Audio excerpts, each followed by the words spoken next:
अस्सलाम वालेकुम व्यूवर्स आज मैं आपको हाथों और पाँव की खूबसूरती के लिए एक आज़मूदा घरेलू नुस्खा बताऊंगी जिससे आपके हाथ और पाँव की खूबसूरती भी वापस आ सकती है। इसके लिए गोरे भी हो सकते हैं।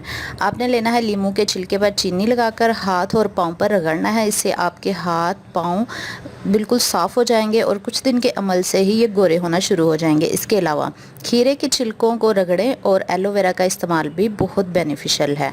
इसके अलावा हाथों की सफाई के लिए एक और नुस्खा बताती हूँ। आधा कप पीसी दालचीनी में आधा चाय का चम्मच लीमू का रस और 2 खाने के चम्मच नारियल का तेल मिलाकर बोतल में रख लें और रोज़ाना रात को हाथों और पाँव पर मसाज करें और उसके बाद धोकर सो जाएं। इससे भी बहुत ज़्यादा आपको फ़ायदा हो सकता है।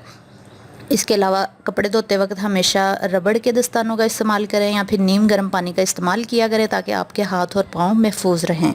इसके अलावा आप कपड़े या बर्तन धोने के बाद गुलाब का अर्क, लीमू और ग्लिसरीन का घरेलू मॉइस्चराइज़र भी बना कर रखें और ये लगा लिया करें, क्योंकि सर्दियों में और गर्मियों में नाखूनों में मैल जमने का ख़तरा रहता है। इसलिए अपने नाखून भी छोटे रखें ताकि साफ़ और दिलकश नज़र आएँ।